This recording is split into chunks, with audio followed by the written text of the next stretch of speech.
Thanks, Ramsden. I appreciate the introduction. Okay, so today I'm going to talk about a couple of major distortions that are operating in the small cap space, and why that has in fact turned the small cap space upside down. I also want to talk a bit about the causes of this, why, what distortions have been created and how they've been created, and hopefully give you a lens that'll help you turn things the right way up. So moving on to what's actually caused distortions in small cap space right now, globally, it's caused distortions in many markets, but it's particularly evident in the small cap and micro cap spaces. If you look at the chart on the left-hand side here, actually I think it's the right-hand side of your screens, you'll see the amount of monetary stimulus that's been given by the central banks in Australia. And what those two charts are really showing you is the M1 supply. Now, M1 is a bit of an economics term for literally the amount of cash in the economy. So it's something controlled by central banks. It's the amount of money they produce or allow in the economy in order for transactions to occur in the economy. Now, what's important about these two slides is putting Australia in context. So a lot of people spent time talking about the ECB, about the US central bank, about how much money they've put into the economy over there and stimulated it and what it's doing to inflation and to the value of dollars. Very little time has been spent looking at Australia in that context as well. And what I'm showing here on this chart on the left-hand side is really just how much M1 has grown in Australia over the last 20 years. It's grown at about a compound rate of 10.5%, which is pretty high. The US has grown around 8.5%, so we're materially higher than the US. But the most important thing in that chart, as you can see, is really over the last 12 months, there's been a huge increase in the M1 supply in both Australia and the US and the ECB clearly. But we've grown our money base by almost 40%, so 38.7% to be exact, has been the massive increase in liquidity provided by the central bank in Australia. And why that's important, that was obviously done to try to systemically stop banks in the system failing as it did in the GFC. But it has led to some unintended consequences, which I want to talk about and explain how those stimuluses and those consequences have created some very unusual or upside down circumstances in investing today. So I think there's really two major distortions that are operating. One is what I call the stimulus distortion. And that's really due to the fact that obviously we had JobKeeper allowance being paid by the government here. Many people, for example, who are earning small amounts of money but were working, say, part-time, were given the full allowance of JobKeeper, so they end up with $750 in their pocket every week, whether or not they were working full-time or part-time. Now, obviously, the system was designed to try to stop the economy falling in a hole, but if you're being given money for doing no work, it's much easier to spend. And so you've seen people take their money, spend it pretty aggressively because it hasn't really been earned. And the fact that they've had to spend money, well, can only spend money in certain areas of the economy, has seen a disproportionate amount of money spent in, say, retail.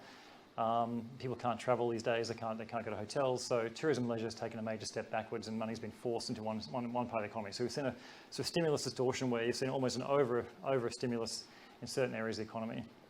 The other distortion, and probably the bigger one, is what I call the interest rate distortion. Now, long-term rates, so 10-year bond rates, are typically have averaged much higher than the current rates, but today they're averaging between 0.5 and 0.8% around the world. In a few cases in Europe, for example, they're actually negative on a 10-year basis. This is creating a huge amount of sort of speculative activity in the small cap space, particularly in the micro cap area. And you've seen people, particularly retail investors, jump on board and really chase momentum and themes, which is creating a massive distortion. The gold sector has been a big beneficiary of that as well as a bit of an inflation hedge.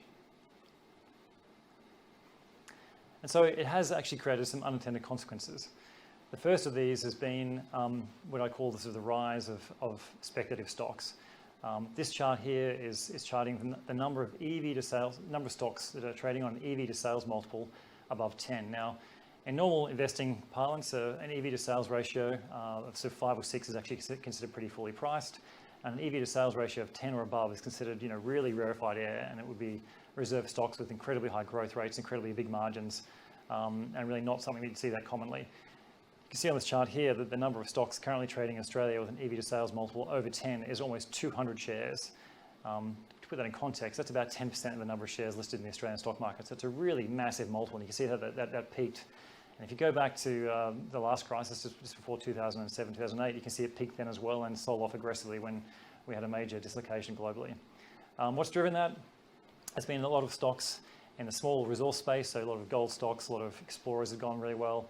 The BNPL wannabes, as we call them, so the buy now, pay later, or as we call them, buy now, profit later space.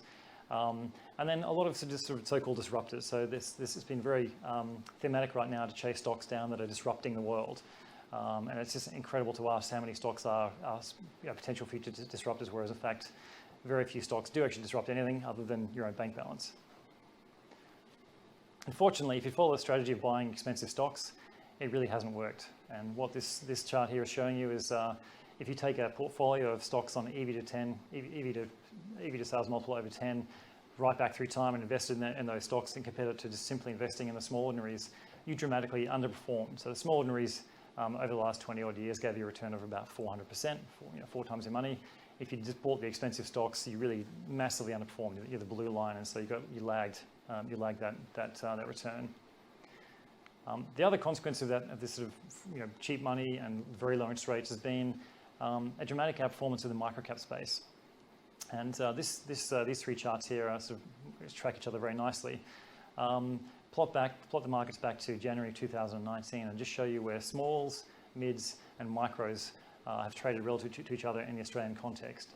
And really what you can see there is the microcap space is particularly sensitive to economic times. And so during the late February, early March, when we had the sell-off due to COVID-19 and the impacts of that, the blue line there, which is the microcap index, got really sold off aggressively and was the worst performing subsector of those three, which kind of makes sense. It's less liquid, it's more economically sensitive, less diversified. But it's really rallied aggressively out of that. And the stimulus packages, the interest rate cuts here and internationally have seen that activity pick up in microcaps. And really microcaps have had a huge rebound and now trading 20%, well, they've rallied 20% above what small caps have done over that period of time. That's interesting because over a very long period of time, the small cap and microcap index tend to sort of wobble around but kind of basically trace each other. And so whenever you see a strong outperformance like that, it does actually concern us as microcap investors, and we start thinking about where valuations and where relative valuations lie. But what's driven that perversely has been a very strange logic where, unusual to most long-term investors, the less you earn, the more you're worth. And this is what I mean by sort of an upside-down marketplace. Any sensible textbook on investing will tell you that the more you earn, the more you're worth. And by and large, if you look at most European and most large stocks, they trade that way. However, in the small cap space, over the last 12 months, we've seen a very topsy-turvy outcome where the less you earn, the more you're kind of worth. So these two charts here just track the simple arithmetic average of the returns of, on the one hand, and the red line there, stocks that actually lose money at the operating cash flow level.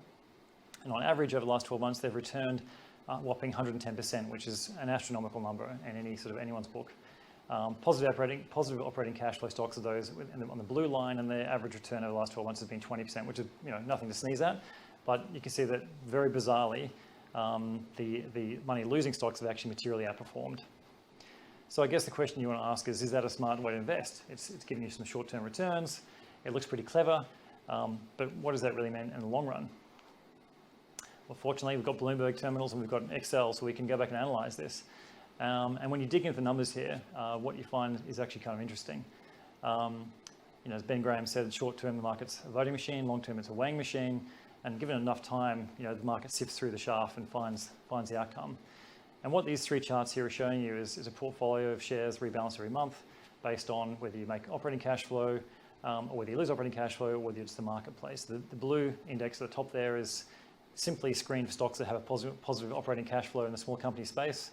And if you just bought a portfolio of those and reinvested that money every month in the stocks that met that criteria, you basically had a material outperformance versus the index, because obviously the index has got some stocks that make money, some stocks that lose money, so on balance it's a bit of a blend of both. And conversely, the stocks that, if you invested in a portfolio of stocks that lost money, had operating cash flow that was negative, you saw a dramatic underperformance and you in fact lost money over that 27-year period. So it does pay to focus on cash flow long term, even though short term we've seen this incredible upside down world where hype and disruption and a whole bunch of non-fundamental things have driven the stock market. So I guess I explained I'd give you a lens to look through the market and try to see what can make sense in this weird environment and what is likely to give you some long-term outperformers in the medium to long term. And I guess we at Spheria would say that disparity creates opportunity. When you see this incredible bounce with stocks that don't make any money, and weirdly this underperformance of stocks that do make money, we smell opportunity and we set the team working, looking for good ideas. So the market, I guess, to summarize, has a very short-term focus. A lot of news sites and chat sites out there that are promoting stocks on a very short-term basis without any focus on valuation whatsoever. And also appears to us that the market, all these sort of day traders are not using any kind of discount rate They don't do valuations, and they're trading on rumours, rumourage and news flow. Our focus at Spheria is typically long-term. We do a mid-cycle valuation, so we try to back out any noise created by COVID and look through that and find something fundamental that we can back on the medium term. And we use a mid-cycle, inverted commas, discount rate of 8%, versus I think the market in some cases is using flat or negative. So we think our process gives us a good opportunity to ride out dislocations. We do assume interest rates rise again at some stage, and it's a bit non sequitur to us that at the moment you've got this bizarre situation where rates are very low, and yet people assume inflation could creep back into the economy.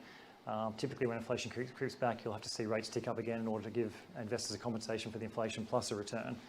And there's been a huge rush for sectors like the BNPL, which we've dubbed the buy now, profit later space, because there isn't one of them that makes any fundamental cash flow or any real money. As we know, long term, that's not a great place to be if you believe that the stock market is a weighing machine. So I'm just going to touch now on, with that lens of cash flow and valuation, which we think will matter long term, and in fact, historically has made all the difference to your returns. Talk you through a couple of examples that we currently have in the portfolio that we think really demonstrate, how that process is in operation. First one is a microcap stock called A to B. It was formerly called Cab Charge. I guess I want to draw your attention to two things here.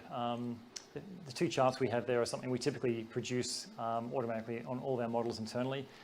The first one on the left-hand side there is what we call a cash flow conversion. Really what we're doing there is looking at the accounting earnings, the EBIT of a company, and comparing to the operating cash flow of a business to see really how they marry up over time. And a really good business typically has good earnings, a good cash flow in our minds, or a good reason not to have cash flow. It might be investing very heavily in CapEx for a short period of time, or if it's growing very quickly, it might be putting money into working capital. But there's a good reason why cash flow doesn't marry. If there's not a good reason, then it's a pretty poor business. Anyway, as you can see from this one, the long-term rate of cash conversion at Cab Charge has been 84%, which is a good conversion rate. I guess what we kind of show here really is that I think many people think that Cab Charge has been disrupted by ride-sharing apps like Didi and Uber. And all we'd say is that, frankly, those stocks are, there's been disruption going on, but it hasn't actually affected the amount of rides in the marketplace. So Cab Charge cabs have really seen rides flat, and all the growth has been taken by the new app riding apps. So fundamentally, it's a great business, great cash flows, and if you look at the balance sheet, the company's got net cash of about $24 million, and trades on about an EV of about 3 to 4 times. So it's a very cheap business, good cash flow, hasn't really been disrupted by new apps, and has become more of a technology stock, and we think that'll really show in the long term. The other one is a small cap stock called Monadelphous. This is an engineering company, a bit of a mining service / engineering company. And if you look at the chart on the left-hand side again, you can see the cash flow conversion there has been very strong. Something like 112% over the long term, like 20-year history, so very good generative cash flow. But what's important about this company is it has two divisions. One is an engineering division where it kind of builds something once off, and the second is a maintenance division where basically, if you've built an LNG facility, it goes through and maintains that facility over time. Now that's a much better business to be in because you've got sort of 5 to 7 years a contract, and the margins are a bit lower, but the risk is much lower. So the business quality is improving over time in Monadelphous. This stock trades on about 10.5, 11 times EBIT. It has something like $200 million of cash on the balance sheet, and we think represents incredibly good value, especially now that the business mix has improved over time. So hopefully now I've given you a sense of why we think the market is sort of upside down. Those distortions created by very low interest rates, stimulus by the governments, and really a rush of activity by sort of retail investors has created an incredibly weird market to be operating in and really turn the thing upside down. But we've hopefully given you a lens that'll flip it around and show you how, if you go back to fundamentals, you can see the market in the right way and start to show you what's going on long term. So we think, in summary, there's been a massive rally in concept stocks and microcaps that's left opportunity in fundamental businesses with great cash flow and good valuations that the market's completely ignored. We would really expect long term a reemergence of proper thinking to reassert itself and the market start looking at things the right way around. And we believe we've got a process that will sort of see through that basically. It's pretty much consensus right now that rates will stay low for the or negative for the foreseeable future. But either way, whether they stay low or they rise again, we believe we've got a process that'll see you through and give you very attractive returns. Thanks very much.